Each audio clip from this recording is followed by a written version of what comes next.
पहले तो बहुत बहुत बधाई कि आप लोगों ने इतना बड़ा एग्ज़ाम पास किया और आपका सब इंस्पेक्टर के पद पर चयन हुआ है। कैसा महसूस कर रहे हैं आप? हाँ, शुक्रिया।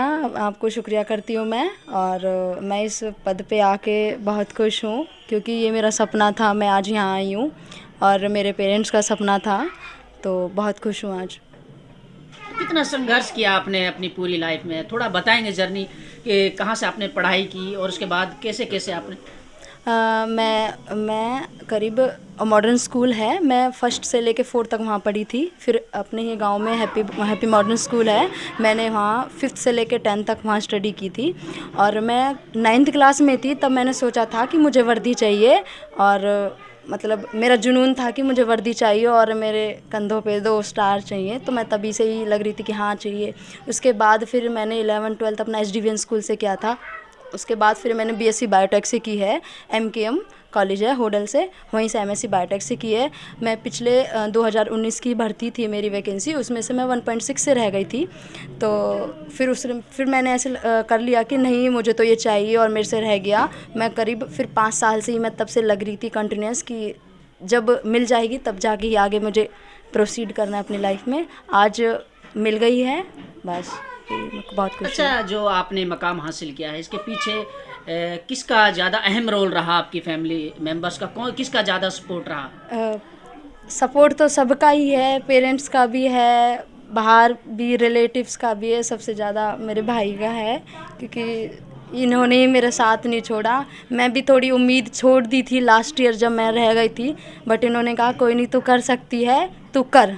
और मैं तब से फिर लग रही थी। इन्होंने मेरा एग्ज़ाम दिलाए हैं, मैं गई हूँ साथ साथ में, रनिंग कराई थी, साथ में ही दौड़े थे टाइम लगा के। तो सबसे ज़्यादा तो मैं इनको ही शह देना चाहूँगी।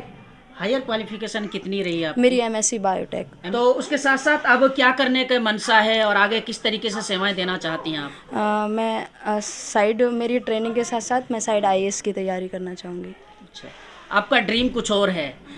ड्रीम फ़िलहाल मेरा ड्रीम यहीं तक का था, बट मैं अभी फ़िलहाल बैठना नहीं चाहूँगी कि मैंने इतना हासिल किया है, मैं इसके आगे ही जाना चाहूँगी। नहीं, प्रशासन है और इस वर्दी पर लगातार सवाल ए निशान खड़े होते हैं और ख़ासतौर से बेटियों को न्याय नहीं मिल पाता है। तो आप एक बेटी होने के नाते किस तरीके से एक प्रशासन के क्षेत्र में इस फील्ड में काम करना चाहेंगी? किस तरीके से बेटी को न्याय दिलाने का काम करेंगी? मैं सच्चाई के साथ रहूँगी। मैं ये नहीं मानती कि बेटी ही सही होती हैं। मैं उस चीज़ को देखूँगी कि वो कहाँ गलती है, कि लड़की की गलती है, लड़का की गलती है, मैं वहाँ देखूँगी। ऐसा नहीं है कि बहुत होता है कि बस बेटियों के साथ दो, ये दो। मैं पहले उस देखूँगी, उसको वेरिफिकेशन करूँगी कंप्लीट कि लड़का की गलती है, लड़की की गलती है। ऐसा नहीं कि मैं लड़कियों के ही साथ दूँगी, भाई मैं एक लड़की होने के नाते। संगीता जी, क्या संदेश देना चाहेंगी मेवात जैसे पिछड़ा क्षेत्र जिसके बारे में लोग अलग अलग भ्रांतियाँ रखते हैं? तो मेवात में प्रतिभाएं हैं और आप लोगों ने वो चीज़ें करके दिखाई हैं। तो जो लोग बेटियों के बारे में गलत सोचते हैं, जो पढ़ाते नहीं हैं, जो ये सोचते हैं कि घर की चारदीवारी से बाहर नहीं निकलने दिया जाता है, तो उनको क्या संदेश रहेगा आपका? ये तो लोगों की थिंकिंग है कि घर से बाहर ना निकालो, ये है। मैं तो ये चाहूँगी कि उन्हें समझो और उन्हें अपॉर्चुनिटी तो दो। चलो कोई नहीं, गलती सबसे होती है कुछ ना कुछ, बट उन्हें अपॉर्चुनिटी दो, पूछो उनसे क्या करना है क्या नहीं करना है। और यहाँ तो फिर पढ़ने के हैं सोर्स काफ़ी, बच्चे भी नहीं पढ़ते हैं, कंपटीशन बहुत कम है यहाँ। जब कंपटीशन लेवल ज़्यादा बढ़ेगा तो बच्चे तभी आगे बढ़ेंगे। प्रतिभाएं तो हैं लेकिन उनको हाँ हाँ। थोड़ा प्लेटफॉर्म देने की ज़रूरत है। तो इसके साथ साथ हमारे इनके भाई भी हैं, इनसे भी बातचीत करेंगे। जी जनाब, कैसा महसूस कर रहे हैं?